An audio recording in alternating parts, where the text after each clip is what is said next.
Ang buhay ng tao ay nihahalin tulad sa isang kandila.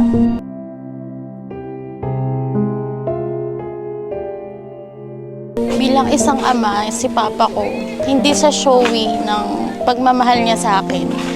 Pero sa mga anak ko, doon niya pinaparamdam na sobrang mahal niya yung dalawa kong anak. At sa totoo lang, lagi kaming nag-aaway kasi siya yung pasaway. Imbis na ako, may sakit na nga siya. Mas gusto niya pa rin uminom. Kaya ayan, wala na tuloy siya. Ang isang kandila maaaring hindi maubos, hindi maupos, kung hindi ito sisindihan. Kung itatago lamang ito sa loob ng isang aparador, sa loob ng isang sisindan.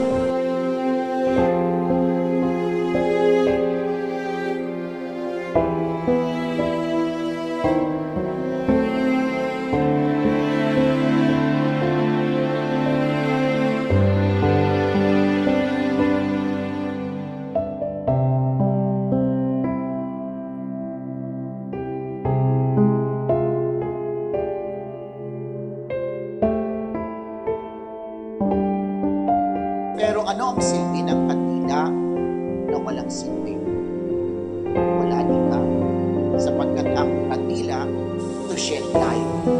It is meant na magbigay ng liwanag. Tuwing pag-uwi nila galing sa trabaho, sa palengke, lagi silang may pasalubong sa akin ni nanay. Hindi sila nakakalimot na bigyan ako. Kahit ngayon na may pamilya na ako, nandiyan pa rin sila, si Papa. Lalo na si Papa at si nanay. Hindi nila talaga ako pinapabayaan kahit hanggang ngayong 36 na ako.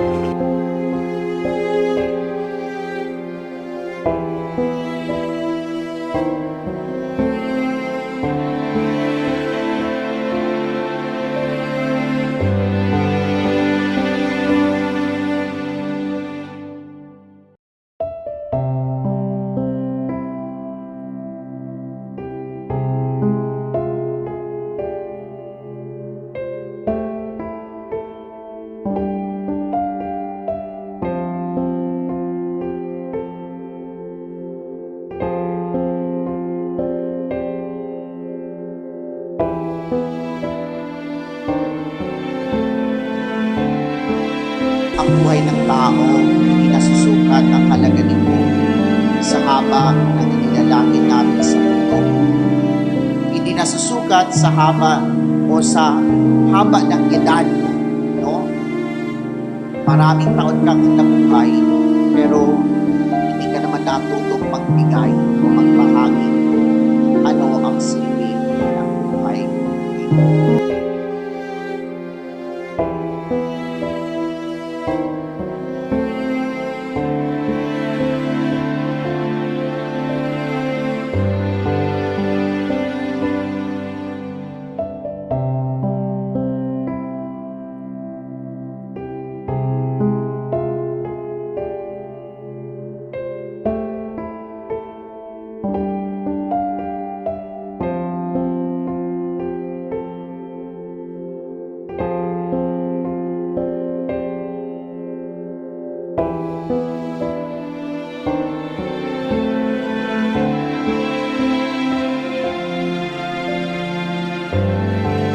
Yung huling sandali na kasama ko si Papa, sa totoo lang, nag-away kami kasi nga, pinipilit niya pa rin uminom. Pero ayaw namin ni nanay kasi nga, may sakit na siya. Hindi namin nakalain na gano'n na, kaya pala nagpumilit siyang umuwi galing dito dahil taga-Pasig kami. Nagpumilit siyang umuwi sa amin kasi gusto niya, kami yung huling kasama niya.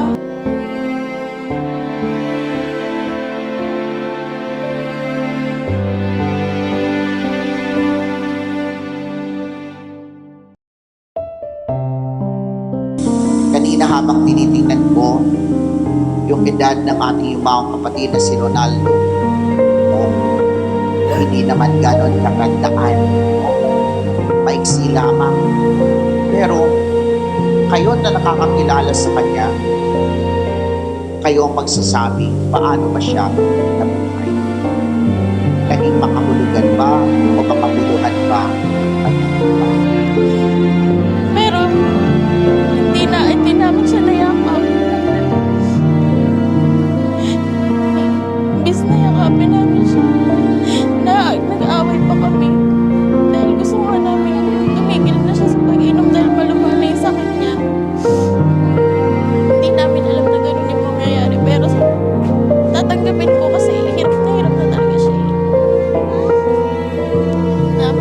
makapagpahinga na siya na wala na siyang sakit na mararamdaman.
Kasi hindi niya ako pinabayaan talaga. Hindi man siya uwi sa nararamdaman niya sa akin. Alam ko, nararamdaman ko na mahal niya ako. Sa mga anak ko, doon niya pinapakita. Talagang sa lahat ng ginagawa niya, kasama yung mga anak ko.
Papa, sorry.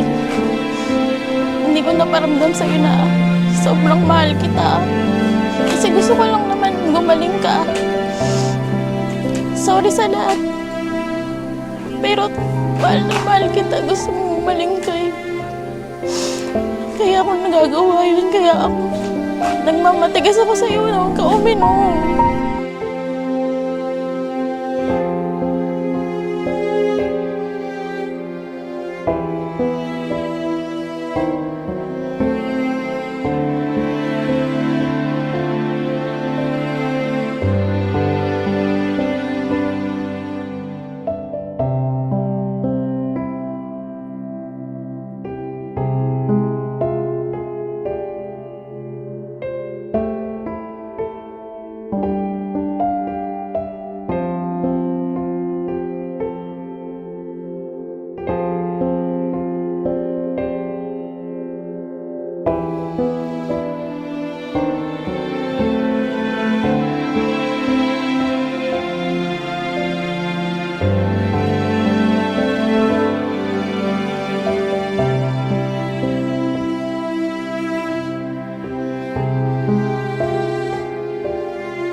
Pero dumating na tayo sa ganito. Alam ko, hirap ka na kasi talaga. Gusto ko magpahinga ka na. Kasama mo na finally si Lola at si Lolo. Dahil yun ang lagi mong gusto. Sinasabi mo lagi hirap ka na. Sinasabi mo lagi gusto mo nang makasama sila Lola at Lolo. Andyan ka na. Sana masaya ka kasama sila.